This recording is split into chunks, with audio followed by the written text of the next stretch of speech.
नमस्कार दोस्तों, स्वागत है आपका हमारे चैनल में जहां हम बात करते हैं उन रहस्यमय परंपराओं की जिनका असर सीधा आपके जीवन, धन और सौभाग्य पर पड़ता है। आज हम बात करने जा रहे हैं करवा चौथ के व्रत की, जो हर सुहागन स्त्री का सबसे बड़ा पर्व माना जाता है। कहा जाता है इस दिन यदि नियम पूर्वक व्रत किया जाए तो सौभाग्य अमर हो जाता है, लेकिन अगर गलती से भी कुछ नियम टूट जाएं तो वही करवा चौथ सौभाग्य लाने के बजाय दुर्भाग्य और गरीबी को घर में आमंत्रित कर सकता है। इसीलिए आज की वीडियो को पूरा ध्यान से देखें, क्योंकि मैं बताने जा रहा हूं करवा चौथ के दिन की 5 ऐसी भयानक गलतियां जो अगर आपने अनजाने में भी कर दी तो लक्ष्मी माता नाराज हो जाती हैं और घर में छा जाती है आर्थिक तंगी।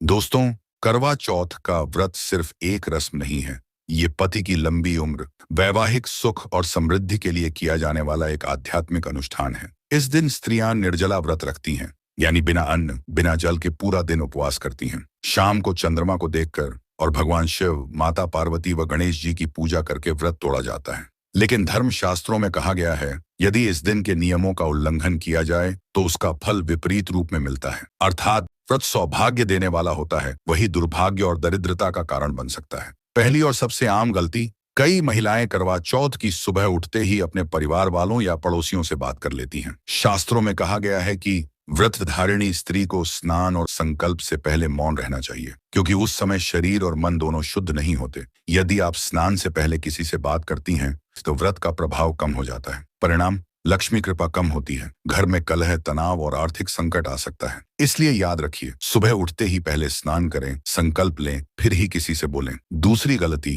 कई बार लोग जल्दबाजी में चांद निकलने से पहले ही जल या फल ग्रहण कर लेते हैं। धर्म ग्रंथों में साफ लिखा है कि करवा चौथ का व्रत चंद्र दर्शन के बिना पूर्ण नहीं होता। अगर आपने चांद निकले बिना अन्न या जल लिया तो व्रत अधूरा माना जाता है और उसका फल शून्य हो जाता है। परिणाम, पति की आयु पर बुरा प्रभाव और घर में दरिद्रता के योग बन जाते हैं। इसलिए चाहे देर रात ही क्यों न हो जाए, चांद के दर्शन के बाद ही व्रत खोलें। तीसरी गलती जो बहुत सी महिलाएं अनजाने में कर बैठती हैं, व्रत के बाद बड़ों का आशीर्वाद लेना भूल जाना। करवा चौथ सिर्फ देवी देवताओं का नहीं बल्कि परिवार के प्रति कृतज्ञता का भी प्रतीक है। यदि सास ससुर या घर के बड़ों का आशीर्वाद नहीं लिया तो माता पार्वती का आशीर्वाद अधूरा रह जाता है। परिणाम, घर की समृद्धि में रुकावटें आती हैं, धन अटकता है और मन में बेचैनी बनी रहती है। इसीलिए व्रत खोलने के बाद सबसे पहले बड़ों के चरण स्पर्श करें और उनका आशीर्वाद लें। चौथी गलती, कई लोग सुविधा या दिखावे के लिए स्टील या प्लास्टिक का करवा इस्तेमाल करते हैं,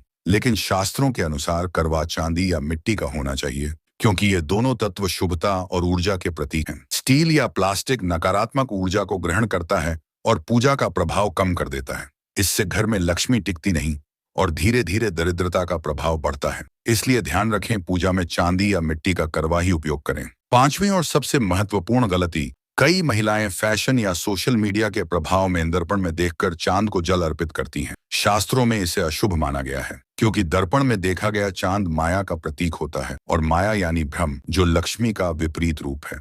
परिणाम, ऐसा करने से व्रत का पुण्य आधा हो जाता है और घर में झगड़े, स्थिरता और आर्थिक कमी उत्पन्न होती है। इसीलिए सदैव सीधे आकाश में चांद को देखकर ही जल अर्पित करें। इन 5 बड़ी गलतियों के अलावा कुछ और छोटी बातों का ध्यान रखना भी बेहद जरूरी है। काले कपड़े या गहरे रंगों से परहेज करें।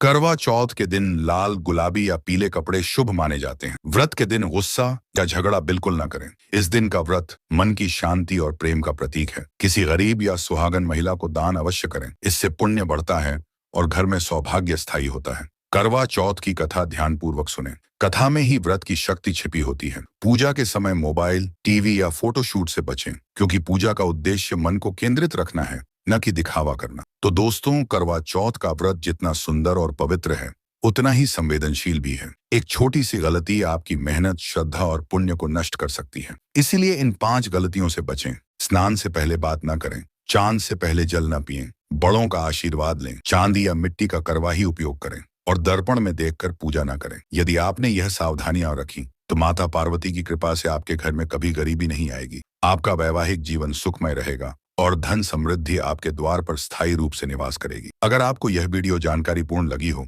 तो वीडियो को लाइक करें, चैनल को सब्सक्राइब करें और नीचे कमेंट में जय माता पार्वती लिखकर आशीर्वाद अवश्य प्राप्त करें। अगली वीडियो में फिर मिलेंगे एक नए विषय के साथ। तब तक के लिए जय माता दी और शुभ करवा चौथ।